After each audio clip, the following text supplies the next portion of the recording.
Lección novena del tema cuarto sobre la filosofía de la naturaleza.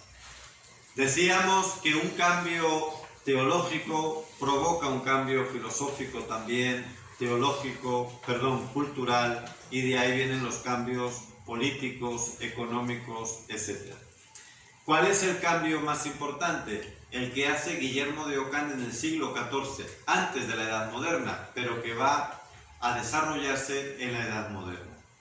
Ockham, por un deseo de enaltecer a Dios, niega el principio de la analogía del ser, que hemos dicho que es uno de los fundamentos de la teología y de la filosofía tomista, y en general del cristianismo, porque esto lo comparte también los principales teólogos hasta este momento. ¿Y por qué digo por enaltecer a Dios? Porque a Ockham le parecía como muy burdo esto de decir que Dios y las criaturas compartían el ser, aunque no fuesen del mismo grado, aunque no fuese de la misma naturaleza, pero eso de que tuviesen un vínculo ontológico real, a él le parecía como una manera de ofender a Dios. Él decía, Dios es el totalmente otro, no hay analogía del ser. Y esto que puede parecer como muy elevado, como muy místico, cuidado cuando a veces hacemos las cosas con esos intereses, pero sin el equilibrio suficiente que tenemos que tener, porque la teología y la filosofía tienen que ser muy equilibradas. Y a Ockham aquí se le fue la mano de una manera que, repito, bien intencionada. Él no era malo, al revés, pero se le fue la mano hasta el punto que ha hecho un daño terrible que todavía hoy padecemos, y además se va acentuando el daño. ¿Por qué? Porque Ockham con esto, al destruir, bueno, no lo destruyó porque eso existe, lo diga Ockham o no lo diga, pero al negar la teoría, que es además cierta, de la analogía del ser entre Dios y las criaturas, rompió el vínculo ontológico y real que existe entre lo creado y su creador.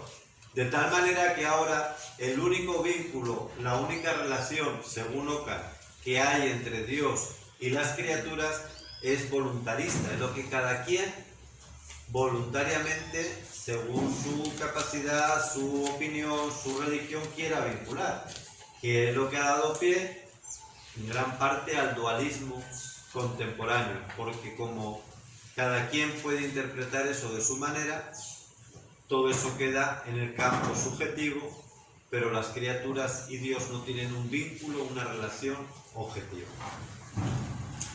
Bien, pues esto además va a llevar también a que a partir de entonces solo se investigue la materia, los objetos, los fenómenos por lo externo. ¿Por qué? Porque, claro, según Ockham, si no hay una analogía del ser, entonces tampoco hay esencias comunes. Esto es una derivación de esta negación de la analogía del ser. Por lo tanto, a los objetos y a las personas y a todas las criaturas en general, a todo lo material, no conocemos su esencia, sino lo único que conocemos son seres particulares. Y entonces, ¿por qué hablamos del libro, de los libros, si solo conocemos este libro? Porque nosotros, de una manera artificial, hemos decidido llamarlo libro, pero no existe la esencia del libro. No existe una estructura común a todos los libros, sino que existe cada libro en concreto, en particular, sin esencias comunes. Y si llamamos libros, porque nosotros hemos decidido ponerle ese nombre.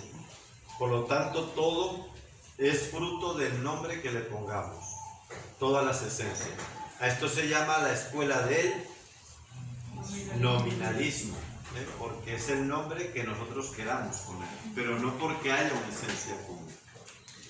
Muy bien, pues esto, como les digo, llevó es cierto a que entonces toda la ciencia se pusiese en la investigación de lo externo. Ya no importaba estudiar la esencia de nada, por lo tanto se desliga la ciencia de la filosofía y viene este dualismo en el que la ciencia se centra solo en lo fenoménico, en lo externo, y no se pregunta el porqué de nada. Es cierto que la ciencia no tiene por qué preguntarse, pero al menos tiene que abrir esa posibilidad y estar en diálogo con la filosofía y la teología.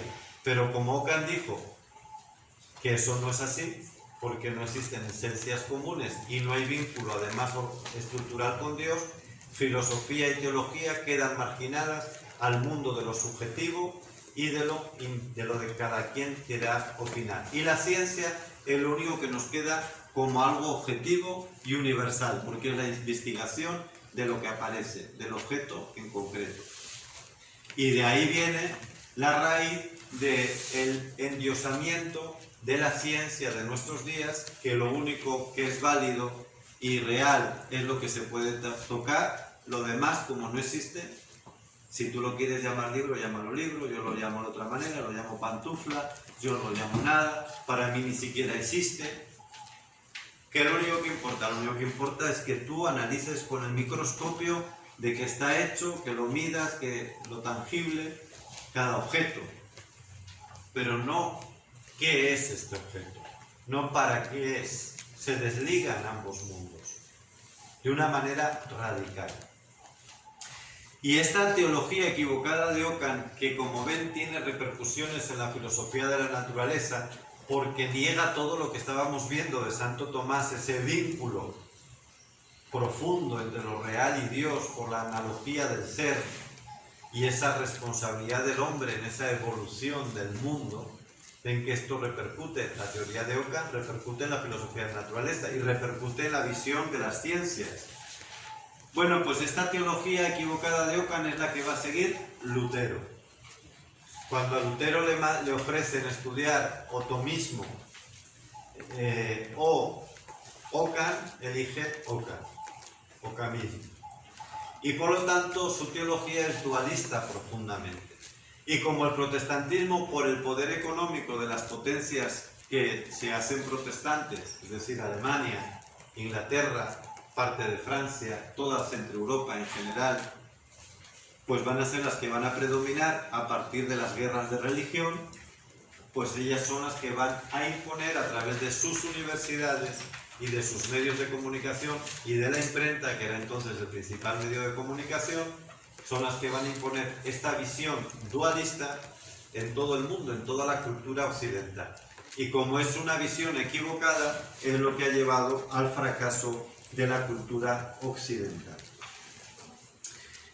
Esto además va unido también con que la cultura burguesa, que aparece en el siglo XII y XIII, ya hemos explicado, este apogeo de la burguesía, los que viven fuera del castillo feudal, esos son los burgos, y de ahí vienen los burgueses, que también se les llamaba comunes, por eso la asamblea de los comunes, ¿no? La corte la asamblea, tiene otro nombre, pero los comunes ingleses, ¿no? Es lo mismo.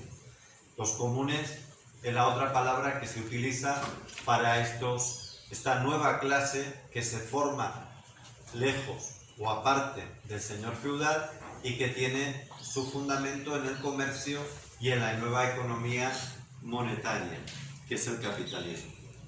Bien, pues ese apogeo de esta nueva clase, con esta visión dualista y con esta también influencia antieclesiástica, va a romper la concepción medieval que se basaba en una visión muy propia del cristianismo, y es que la sociedad se hace desde la base, aunque siempre nos lo dibujen como una pirámide, pero en realidad la visión medieval era basada en la familia, en la asociación de familias que cuando tienen unos vínculos de religión, fundamentalmente de religión, pero también de idioma común, de cultura común, porque sin duda el paisaje hace también el paisanaje, es decir, depende de donde vivas, de tus tradiciones, de tu ambiente, de tu idioma. Eso va siendo una cultura común. Bueno, pues esas familias que se asocian se van dando forma a un tipo de sociedad y van dándose también una serie de autoridades. Y eso eran los nobles o los señores feudales, y eso eran los reyes, que con todos los errores del mundo que hay que superar, que hay que cambiar, pero sin duda la monarquía o los reyes medievales cristianos era una forma de gobierno mucho más humana de lo que pensamos. Piensen que los reyes medievales estaban controlados en gran parte por la propia sociedad. Y sobre todo había un vínculo entre la sociedad y el rey. No era simplemente como un funcionario y no era tampoco un poder lejano que imponía unas normas arbitrarias, sino que había un vínculo cultural, religioso y afectivo también. Bueno, pues esto se va a romper a partir del triunfo de la burguesía en los siglos XII, XIII y sucesivos. Y ahí nace el Estado moderno, que repito, se va a nacer ya en el siglo XVI y sobre todo con Westfalia.